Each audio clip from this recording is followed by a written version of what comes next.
रात के 11:45 बज रहे थे। दिल्ली की एक 15 मंजिला कॉरपोरेट बिल्डिंग में आखिरी काम निपटाने के लिए अंशुल अभी भी ऑफिस में बैठा था।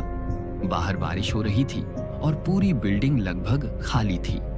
कंप्यूटर बंद करने के बाद उसने बैग उठाया और कॉरिडोर में लाइट्स एक एक करके अपने आप बंद होती चली गईं।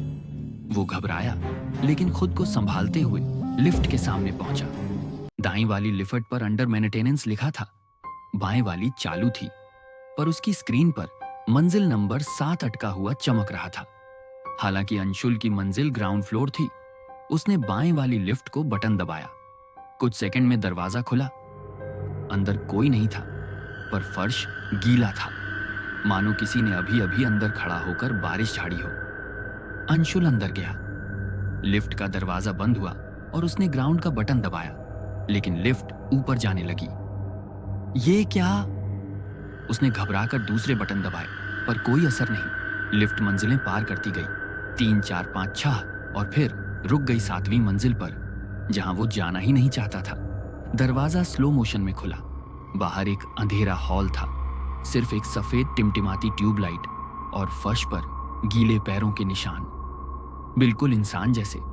पर जितने आगे जाते थे उतने ही छोटे और पतले होते जाते थे, जैसे किसी बच्चे के। अगले ही पल लिफ्ट में इमरजेंसी अलार्म अपने आप बजा और लिफ्ट के कोने में एक छोटा काला हाथ का निशान उभर आया, मानो कोई बच्चा दीवार पर चिपक कर खड़ा हो। अंशुल डर के मारे चिल्लाया और बाहर निकलने के लिए दरवाजे की ओर भागा, लेकिन बिना आवाज किए दरवाजा बंद हो गया। लिफ्ट फिर चलने लगी। अब 7 से ऊपर नहीं नीचे जा रही थी, बल्कि और ऊपर 8, 9, 10। फिर स्क्रीन पर मंजिल नंबर के बजाय एक वाक्य दिखा, तुम भी तो फंसाने आए हो जैसे बाकी आए थे। अंशुल डर के मारे कांप गया। उसे याद आया, कंपनी में लोग कहते थे कि 7वीं मंजिल पर 5 साल पहले आग लगी थी और उसी आग में एक बच्चा उसकी मां को ढूंढते ढूंढते मर गया था। लिफ्ट 13वीं मंजिल पर रुकी, जबकि बिल्डिंग में केवल 12 मंजिलें थीं। दरवाजा खुला। अंदर घुप अंधेरा, पर कांच की दीवार पर एक बच्चे की परछाई, जो अंशुल को देखकर धीरे धीरे मुस्कुराने लगी। मम्मी कहाँ है?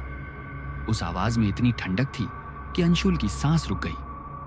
मुझे नहीं पता, वो कांपते हुए बोला।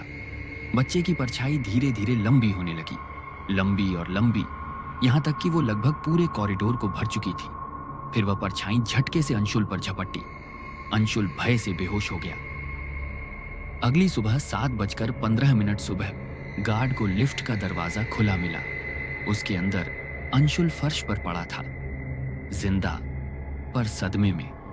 उसके कपड़े गीले थे, जैसे किसी ने ठंडे पानी में धकेला हो, और लिफ्ट की दीवार पर एक नई खरोंच थी। मम्मी अभी भी नहीं मिली।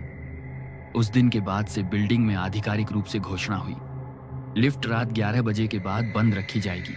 लेकिन जो कर्मचारी देर रात काम करता है वो अब भी जानता है, अगर बारिश हो और कॉरिडोर की लाइट्स अपने आप बंद होने लगे तो उस लिफ्ट को दूर से भी मत छूना, क्योंकि जो अंदर इंतजार कर रहा है वो आज भी अपनी मां ढूंढता फिर रहा है।